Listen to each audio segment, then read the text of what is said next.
अस्सलामुअलैकुम, आप देख रहे हैं समा। मैं हूं रमीज अहमद और मैं हूं सबा शेख। बुलेटिन का बाकायदा आगाज करेंगे इस अहम खबर से। वफाकी दारुल हुकूमत कोरोना फ्री होने में चंद कदम की दूरी पर इस्लामाबाद में आज कोरोना केसेस में रिकॉर्ड कमी देखी गई। 2620 टेस्ट किए गए, लेकिन सिर्फ 4 मरीजों में वायरस की तस्दीक हुई। District health officer Islamabad Zaeem Zia ने अपनी ट्वीट में ये दावा किया है। उन्होंने लिखा कि मार्च में जब कोरोना केसेस का आगाज हुआ तो ऐसा वक्त भी आया कि 771 केसेस भी रिपोर्ट हुए, लेकिन आज सबसे कम 4 केसेस रिपोर्ट हुए हैं। ये शरह 0.1% बनती है। DHO के मुताबिक ये सफ़र आसान ना था। अवाम एहतियात का दामन हाथ से ना छोड़ें और कोरोना SOPs पर अमल करें। इस वक्त हमारी नुमाइंदा अरहम खान DHO इस्लामाबाद डॉक्टर ज़ईम ज़िया के साथ मौजूद हैं। उनसे मज़ीद बात कर लेते हैं। तो अरहम, वायरस पर कैसे काबू पाया, क्या बताना है इनका? जी अरहम।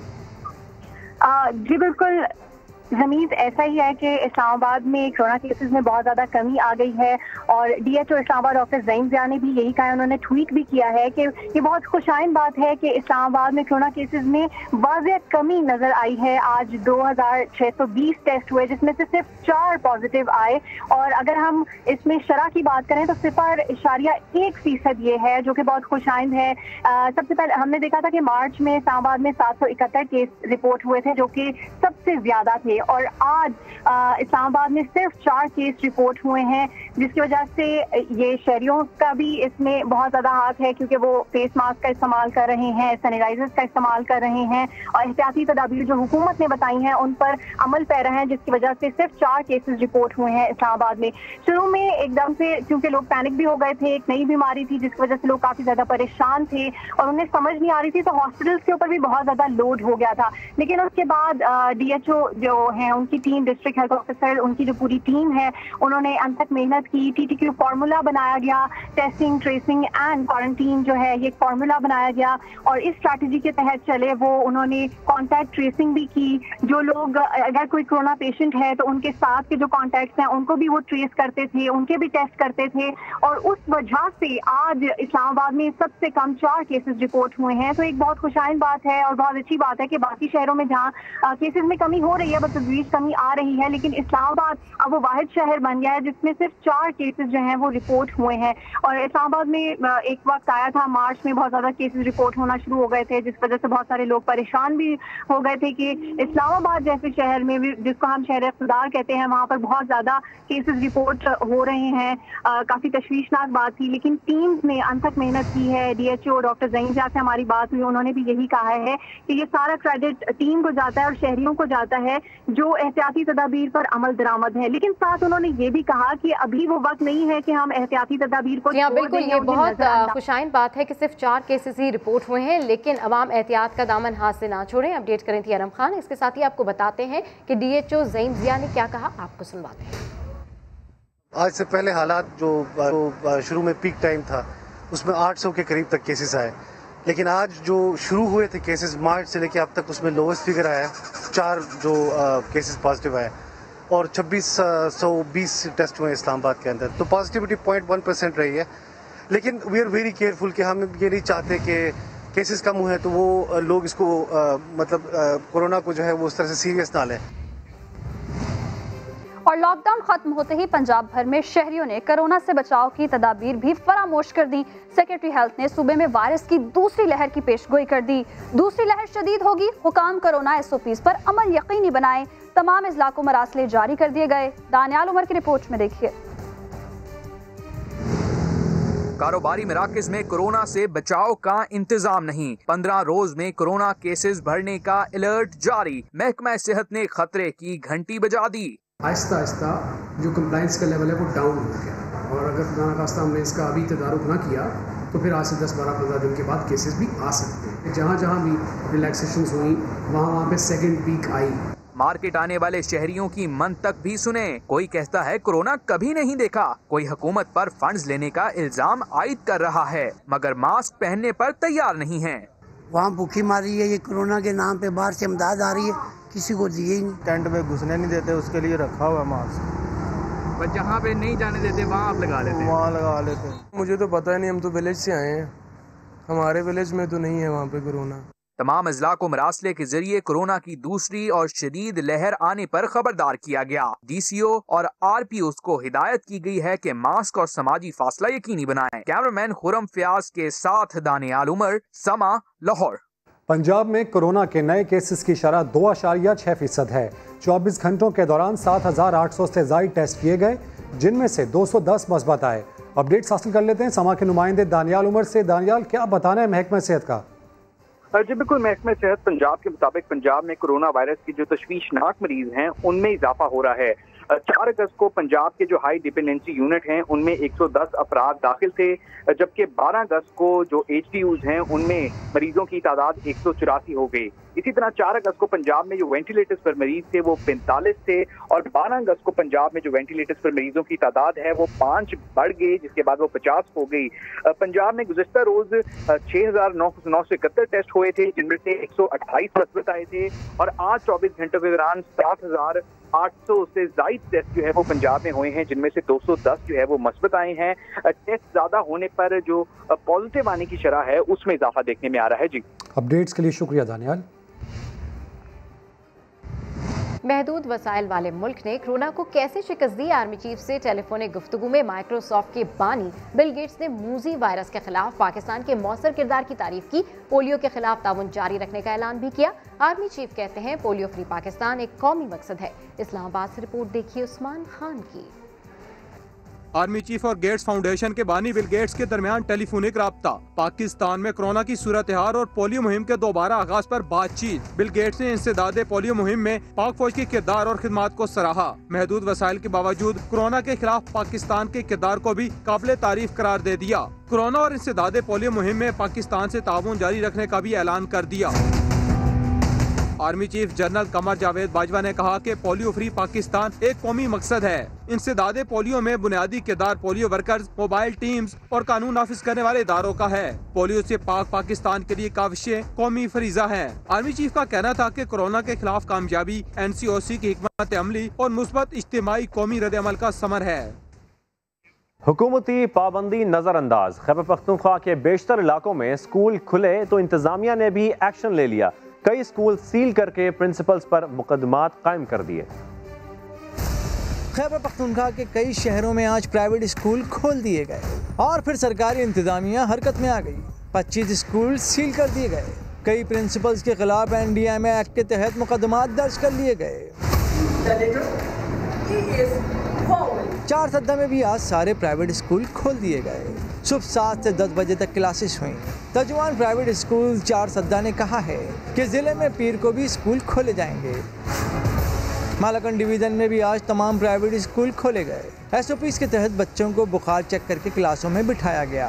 हर क्लास में 12-12 बच्चे बिठाए गए। ताहम बन्नू में 15 सितंबर से ही स्कूल खुलेंगे, जैसा कि हुकूमत की हिदायत हैं। सिंध हुकूमत का एक और कारनामा, कराची में 1.5 अरब रुपए की लागत से पीपल्स स्क्वायर के अधूरे मंसूबे का इफ्तिताह कर दिया। हद तो यह है कि बिजली की तारें भी खुली छोड़ दी गईं, जो किसी बड़े हादसे का सबब बन सकती हैं। सलमान अहमद की रिपोर्ट।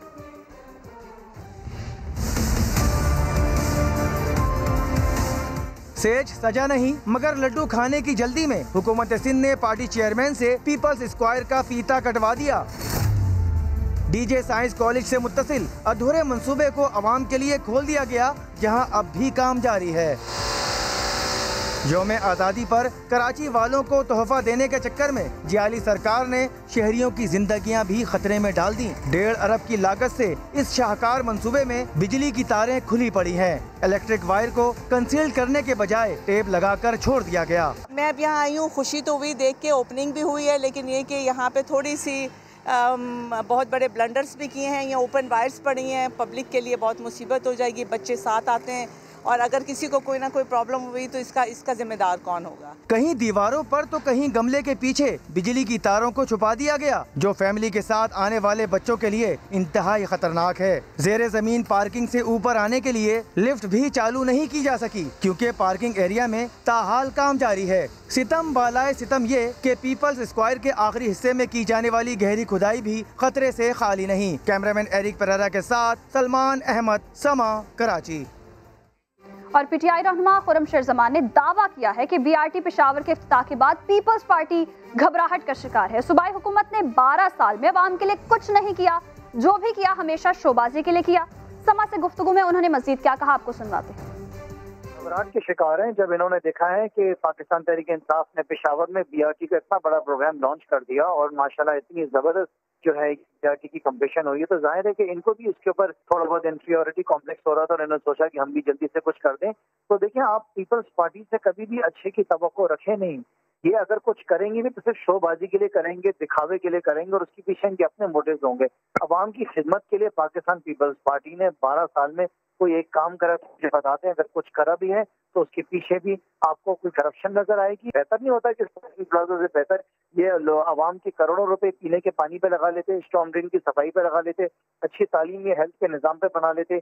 महकमा मौसमियात ने कराची समेत सिंध भर में बारिशों की पेशगोई कर दी है। तर्जुमान महकमा मौसमियात के मुताबिक आज मजीद मानसून हवाएं सिंध में दाखिल होंगी, जिसके बायस आज शाम को बदीन, शहीद बेनज़ीराबाद, थरपारकर, मीरपुर खास, उमरकोट, सांगड़ और मिट्टी में कहीं कहीं तेज़ हवाओं और गरज चमक के साथ बारिश का इम्कान है। दूसरी जानिब इतवार को कराची, हैदराबाद, ठट्ठा में भी बारिशें होंगी। बीआरटी बसों में सफर करने के ख्वाहिशमंद अफराद दूर दराज अजला से पेशावर पहुंचने लगे। रश और भगदड़ की वजह से मशीनें एक ही दिन में जवाब दे गईं। फयाज अहमद की रिपोर्ट देखिए। बीआरटी स्टेशन में मुसाफिरों की लंबी कतारें। ज्यादातर शहरी सैर व तफरीह के लिए बस में सफर करने लगे। भगदड़ की वजह से हशनगरी स्टॉप में टिकट मशीन ही खराब।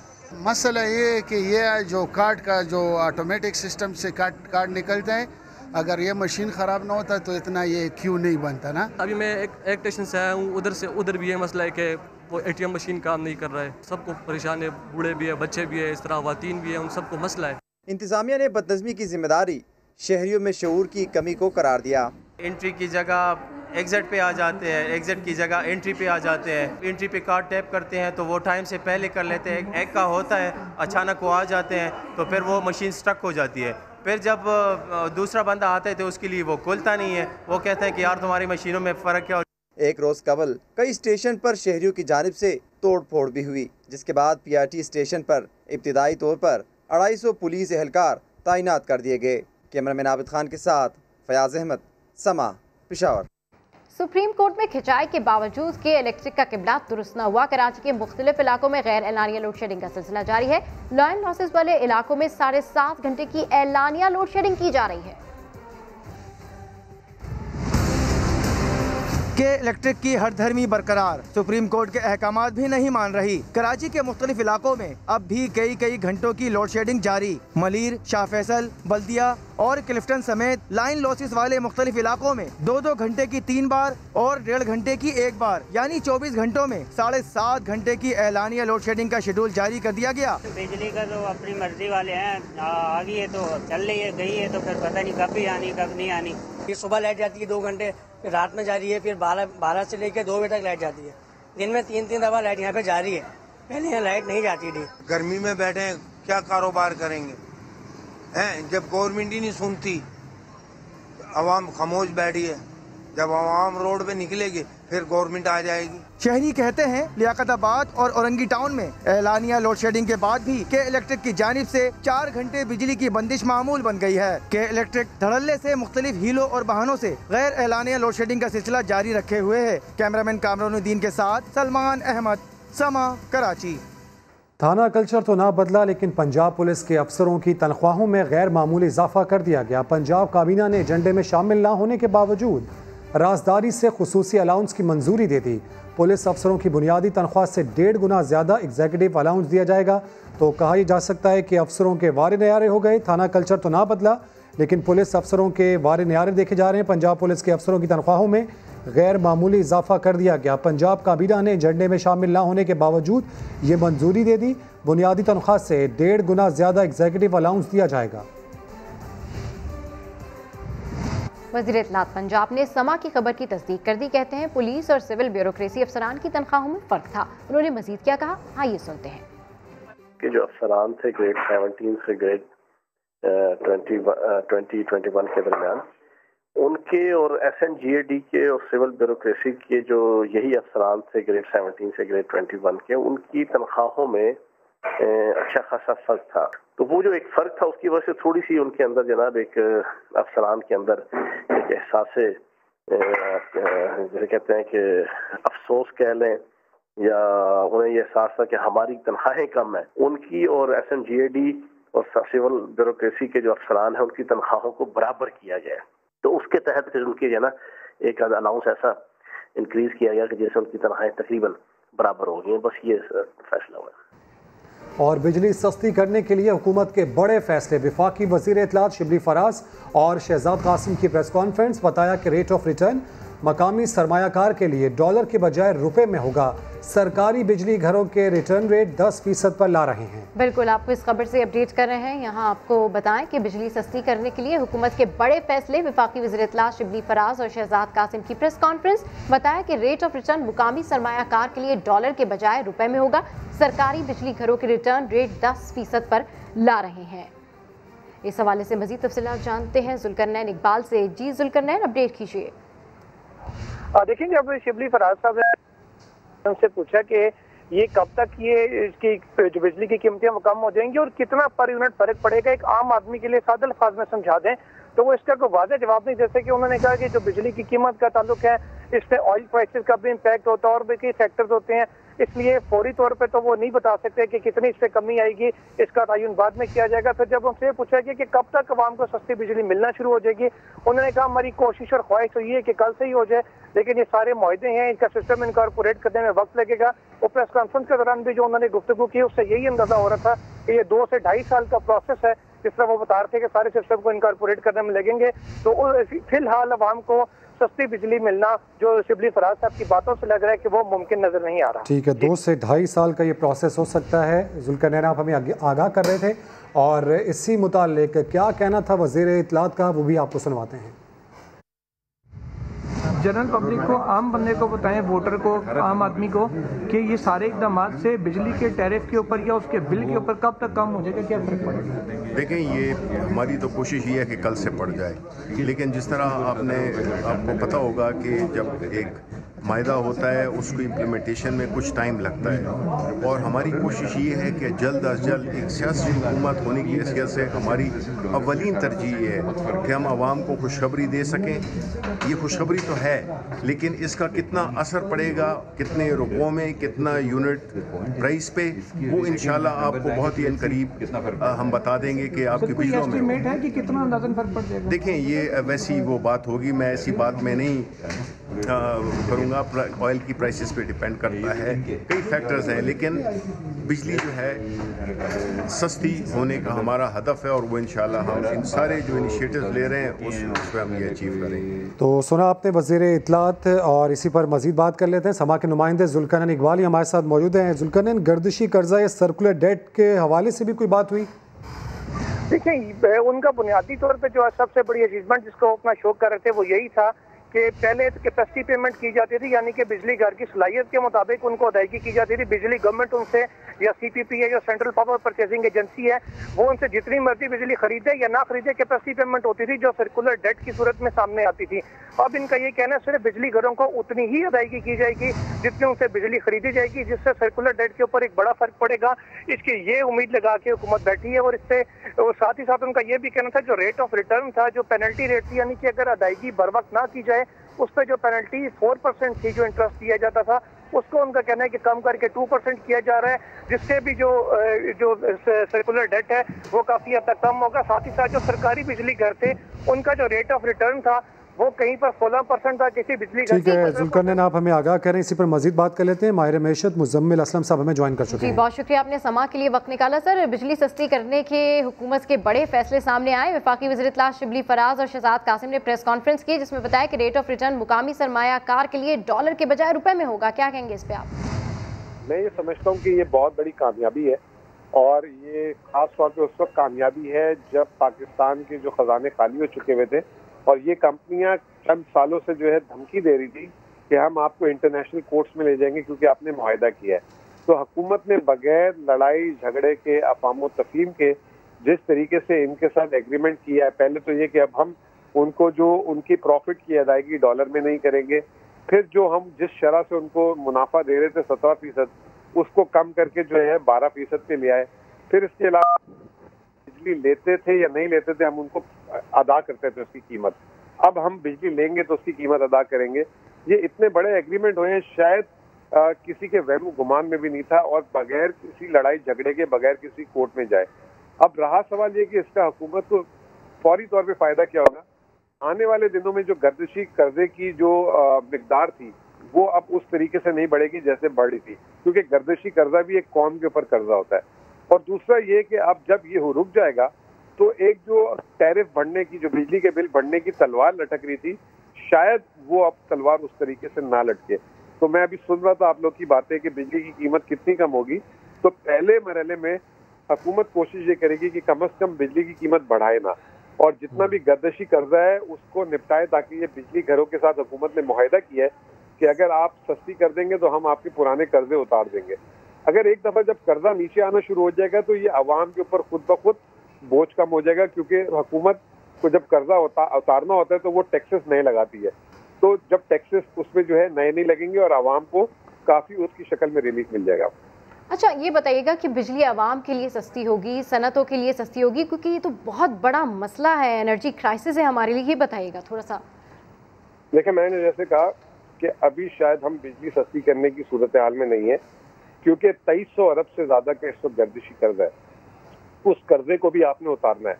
तो दो तरजीहात थी, एक ये कि गर्दिशी कर्जे की मिकदार जो है जिस तेजी से बढ़ रही थी उसको नीचे लाया जाए, और दूसरा इसको उतारा जाए। तो हुकूमत की तरजीह ये होगी, और तीसरी तरजीह ये होगी कि मजीद बिजली को महंगी सारिफीन के लिए ना की जाए, ताकि उन पर महंगाई का बोझ ना पड़े। ठीक है, साथ रहिएगा मुज़म्मिल असलम साहब, और इस मुतालिक मुआविन खुसूसी शहजाद कासिम का क्या कहना था वो भी आपको सुनवा देते हैं। सारे जो हमारे अपने गवर्नमेंट ओन प्लांट्स हैं जी, तकरीबन 6-7 हमारे अपने पावर प्लांट्स हैं, और उसके अलावा वापडा के काफ़ी हाइड्रो प्लांट्स हैं जो भी जिनकी भी टैरिफ जो हैं वो हमारे कंट्रोल में हैं। वहाँ पर भी अलग अलग रेट्स ऑफ रिटर्न मिल रहे थे प्रोजेक्ट्स को। वो सारे हम इस इमरजेंसी के तहत, क्योंकि जैसे शुक्ली भाई ने बताया कैपेसिटी पेमेंट्स हमारी बहुत बढ़ गई हुई हैं, तो उसको कम करने के लिए हम गवर्नमेंट के जो प्रोजेक्ट्स हैं उनका सब का IRR यूनिफॉर्म 10% पे लेके आ रहे हैं। पहले किसी का 16% था, किसी का 15% था, वगैरह वगैरह। तो मुज़म्मिल असलम साहब हमारे साथ मौजूद है। मुज़म्मिल असलम साहब, जिस तरह गर्दिशी कर्जे का आप भी जिक्र कर रहे थे, माजी में भी इस मुतालिक बहुत ज़्यादा बात हुई, इस बार क्या मुख्तलिफ होगा आपके ख्याल में? देखिए, मुख्तलिफ हो गया कि पहले जैसे आप डॉलर में, और हुकूमत खुद अपने आप को 17% का मुनाफा देती थी, और फिर हुकूमत मुनाफा देने के बाद उनका जो है अदायगी नहीं कर पाती थी, जिसकी वजह से गर्दिशी कर्जा बढ़ा था। तो अब हुकूमत ने कहा कि हम अपने मुनाफे को भी 10% पे ले आएंगे और रुपए में ले आएंगे। तो जैसे मैंने आपको थोड़ी देर पहले भी कहा कि तरजीह ये है कि गर्दिशी कर्जे को बढ़ने से रोका जाए, क्योंकि ये गर्दिशी कर्जा भी आवाम का कर्जा है, और जब गर्दिशी कर्जा बढ़ता है तो फिर बिजली की कीमत बढ़ानी पड़ती है उसको अदा करने के लिए। तो जब ये गर्दिशी कर्जा नहीं बढ़ेगा तो कम से कम हमें एक इत्मीनान हो जाएगा कि हुकूमत शायद अब बिजली की कीमत ना बढ़ाए, क्योंकि IMF हुकूमत के पीछे पड़ा हुआ था कि आप 30 से 40% मजीद बिजली महंगी करें, जिसकी वजह से हमारा IMF का प्रोग्राम भी तातुल में पड़ा हुआ है। अब हुकूमत ने उसका हल ये निकाल लिया है कि अब वो उसने मुनाफा जो है ना सिर्फ अपना, बल्कि जो भी प्राइवेट इन्वेस्टर थे, जो लोकल थे या फॉरेनर थे, सबका उन्होंने मुनाफा अफाम और तफहीम से उनके साथ एग्रीमेंट करके कम कर लिया है। अच्छा, जिस तरीके से आप बता रहे हैं कि अपना अब एग्रीमेंट करके इस चीज़ों को ठीक किया जाएगा, वहीं ये जो रिन्यूएबल एनर्जी प्रोजेक्ट्स हैं, इससे सस्ती बिजली मिल पाएगी और कब तक मिल पाएगी? क्योंकि सर, आवाम को ये तमाम तर चीज़ें समझ नहीं आती हैं। आवाम चाहते हैं कि उनके लिए जो बिजली के क्राइसिस हैं, जो एनर्जी क्राइसिस हैं, वो हल हो, क्योंकि प्राइम मिनिस्टर खुद इस हवाले से बात कर चुके हैं कि बहुत बड़ा ये क्राइसिस है पाकिस्तान के लिए, एनर्जी क्राइसिस। देखिए, आवाम जो है अगर समझ रही है कि कल सुबह से उनको सस्ती बिजली मिलेगी, तो मैं उस पर उनका दिल तोड़ देता हूँ कि फ़िलहाल अभी बिजली सस्ती नहीं होगी, ना हुकूमत के पास वसाइल है, और हुकूमत की तरजीह ये है कि अपने कर्जे को उतारे जो बहुत ज़्यादा बढ़ गया है, क्योंकि उसको मसाइल आ रहे हैं, वरना शरह बढ़ाने के चक्कर में या जो है उनको बिजली की कीमत बढ़ाने, महंगाई की शक्ल में। तो अभी फिलहाल इस वक्त हुकूमत अपना उल्लू सीधा करेगी पहले, और फिर उसके बाद जो कल अगर आप इमरान खान की ट्वीट उठा लें तो उन्होंने ये कहा है कि हम ये बिजली घरों के मुआहदे के बाद जो बिजली की तरसीलात की कंपनी, ट्रांसमिशन कंपनियां, अब उनके साथ मुआहदा करेंगे और जो वहां से बिजली चोरी हो रही है उसको कंट्रोल करेंगे। बिजली की असल कीमत उस वक्त कम होगी जिस दिन बिजली पाकिस्तान में चोरी होना बंद हो जाए और हम जो है सस्ते मादा के साथ बिजली बनाए, जैसे कोल, पानी, और इससे अगर हम तेल और गैस से बिजली। बिल्कुल मुज़म्मिल साहब, हमने देखा कि आज वज़ीर इत्तलात ने भी ये कहा कि जो पूरा प्रोसेस है इसमें 2 से 2.5 साल लग सकते हैं। बेहद शुक्रिया, इस अहम मौजू पर आप अपना तज्जिया पेश कर रहे थे, जबकि इस खबर की अपडेट हमें जुल्करनैन इकबाल ने दी। आपका भी शुक्रिया। वज़ीर रेलवे शेख रशीद कहते हैं नैब से जान छुड़ाना ही मरियम नवाज की तहरीक है। खुद नाअहल होने के बाद वो चाहती हैं कि शहबाज शरीफ क्यों अहल है। ये भी कहा कि नैब पर पत्थर बरसाने वाले जान लें कि जवाब में नैब से फूलों की पत्तियां तो निछावर नहीं होंगी। इमरान खान NRO नहीं देंगे, वो लाहौर में प्रेस कॉन्फ्रेंस कर रहे थे।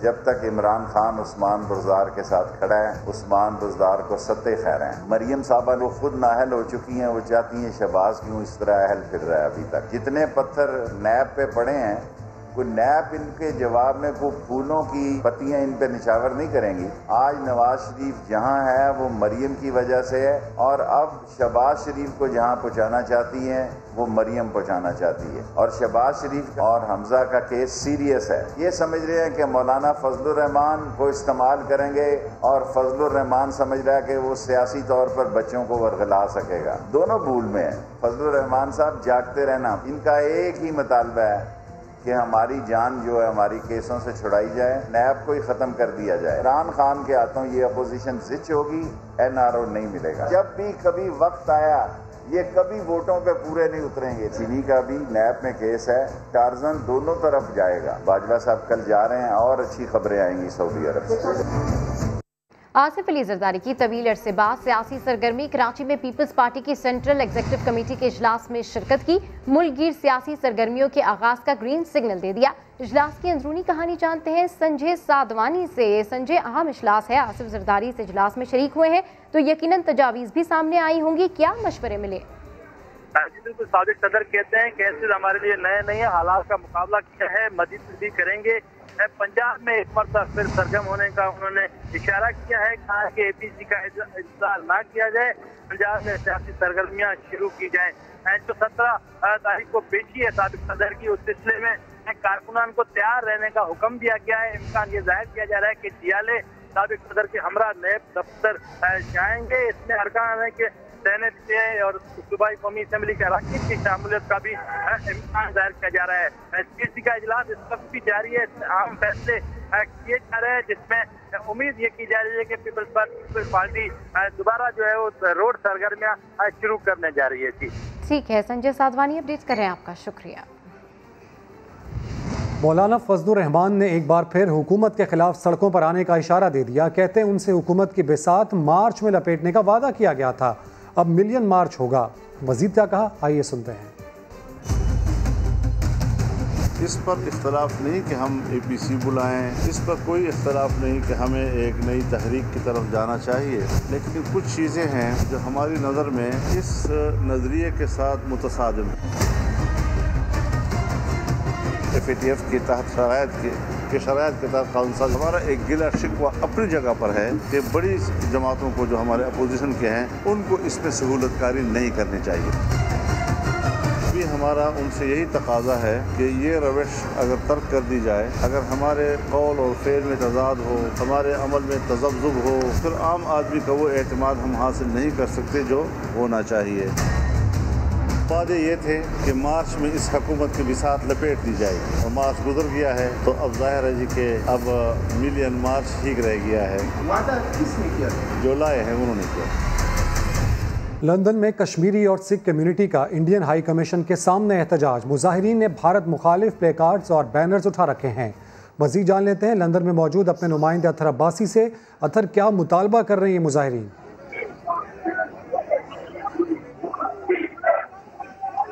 अथर बताइएगा, क्या मुतालबे कर रहे हैं ये मुजाहिरीन? जी तो मनाजिर देखे जा सकते। हाई कमीशन के सामने कश्मीरियों की एक बहुत बड़ी तादाद मौजूद है। कश्मीरियों और पाकिस्तानियों ने बैनर्स और प्ले कार्ड उठा रखे हैं जिस पर इंडियन मुखालिफ नारे दर्ज हैं। लोगों का यही कहना था कि 2019 5 अगस्त से जो इंडिया के अंदर जुल्मों पर बरियत की दास्तान रकम की गई, इंसानी हुकूक की पामाली की गई, आलमी इदारों को उसके ऊपर फिलफौर नोटिस लेना चाहिए। कश्मीरी जो अपने खून से आज़ादी की तहरीक को रोशनी दे रहे हैं वो कभी भी ख़त्म नहीं होगी और वो दिन दूर नहीं जब कश्मीर में आज़ादी की सुबह तुलू होगी। जी, अपडेट्स के लिए शुक्रिया अतहर। सुप्रीम कोर्ट ने कराची में बिलबोर्ड्स हटाने का टास्क कमिश्नर कराची को दिया था। बिलबोर्ड्स माफिया के खिलाफ अब तक क्या कार्रवाई हुई, ये जानते हैं समा के नुमाइंदे सऊद बिन मुर्तजा से, जो इस वक्त इफ्तिकार चलवानी के हमरा पुरानी सब्जी मंडी के करीब मौजूद है। जी सऊद, अपडेट कीजिए, क्या कहा कमिश्नर कराची ने बिलबोर्ड्स के हवाले से, अब तक कितने बिलबोर्ड्स उतार लिए गए हैं? जी बिल्कुल, कराची में सुप्रीम कोर्ट के अहकामात पर शहर भर में जो लगे इश्तिहारात हैं उनको हटाने का हुक्म दिया गया था और वो हटाने का सिलसिला शुरू हो गया था। कमिश्नर कराची इसी सिलसिले में शहर के मुख्तलिफ इलाकों कर रहे हैं। हमारे साथ ही मौजूद हैं इफ्तिकार साहब, उनसे जान लेते हैं अब तक कितने बिलबोर्ड्स और ये साइन बोर्ड हटाए गए हैं और क्या कार्रवाई हुई है। देखें जी, इसमें जो सुप्रीम कोर्ट का ऑर्डर है उस पे बाद हम मेरे ख्याल में इम्प्लीमेंटेशन में तकरीबन जितनी होर्डिंग्स, बिलबोर्ड्स और ये जो एडवर्टाइजमेंट वॉल्स हैं, एक यही आप देख रहे हैं, इसको भी मैं देख रहा हूँ अब तक है, इंशाल्लाह इसको भी रिमूव करवाएंगे। तो तकरीबन मेरे ख्याल में 300 से ज़्यादा हम रिमूव कर चुके हैं। अब जो ये हम हटा रहे हैं इसके साथ सिर्फ ये नहीं होगा इनका पैनाफ्लेक्स, इनके साथ इनका फ्रेम्स भी हम उतार रहे हैं ताकि फिर कोई इसको फिर से ना लगा सके। शहर में अब भी जितने भी बिलबोर्ड्स हैं उनको जो अभी तक लगे हुए हैं उनको भी जो अदालती अहकामात पर फौरी तौर पर हटाया जाएगा और अब जब दोबारा कोई लगाएगा तो उसके खिलाफ फौरी तौर पर कार्रवाई होगी। जी, अपडेट्स के लिए शुक्रिया। सऊद सखर की नारा किनाल में मगरमच्छ के हमले का शिकार बच्ची का अब तक कुछ पता न चल सका। लवाहिकीन के मुताबिक नन्ही जायदा को गुज़श्ता रोज़ मगरमच्छ ने निगल लिया था। मुतासरा खानदान ने हुकाम से मदद की अपील की है। साहिल जोगी की रिपोर्ट। सखर में आदमखोर मगरमच्छ ने दहशत फैला दी। स्वालेहपट के नवाही गांव ताज फार्म में जुमे के रोज नन्ही बच्ची को निगल गया। एक रोज गुजरने के बावजूद बच्ची के बारे में कुछ न पता चल सका। 8 साल जाहिदा की गमज़दा माँ ने मदद की फरियाद कर दी। गोले गोले बीटा न्याणी लबे ही कौन दी डिप्टी कमिश्नर ने रेस्क्यू और वाइल्ड लाइफ टीमों को मौके पर पहुंचने की हिदायत कर दी। मकामी गोताखोरों और ईदी रजाकारों की जानिब से बच्ची को तलाश करने का अमल जारी है। कैमरामैन शाहिद सोलंकी के साथ साहिल जोगी, समा, सखर। शहर इक़्तिदार में अनोखी शजरकारी, आम पौधों के बजाय फलदार दरख्त लगा दिए गए। ऐलान किया गया कि इन फलों से आम शहरी मुस्तफीद होंगे, वो भी बिल्कुल मुफ्त। इस हवाले से देखिए अरम खान की रिपोर्ट। इस्लामाबाद के शहरी अब मनपसंद फल खा सकेंगे, वो भी बिल्कुल मुफ्त। MCI ने सेक्टर डिबारा की ग्रीन बेल्ट को फ्रूट गार्डन में जो बदल दिया।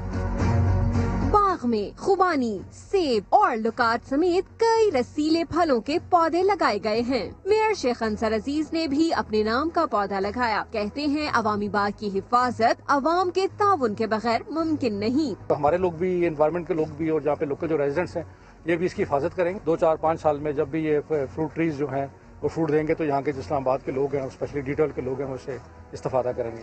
सेनेट की कायमा कमेटी माहौलियाती तब्दीली की चेयरपर्सन सितारा अयाज बोली, फलों पर पहला हक गरीब शहरियों का होगा। जो हमारे लोग अगर इधर से गुजरते हैं, जो फ्रूट अफोर्ड नहीं कर सकते, वो भी इधर से खा सकते हैं। ये नहीं है कि इससे फ्रूट उतरेगा तो वो बाजार जाएगा। ये बाग ताज़ा फल ही फराहम नहीं करेगा, बल्कि इससे शहर की फिजाओं को साफ रखने में भी मदद मिलेगी। कैमरामैन चंगेज चौधरी के साथ अरहम खान, समा, इस्लामाबाद। एक ब्रेक के बाद हाजिर होंगे हेडलाइंस के साथ। देखते रहिए समा।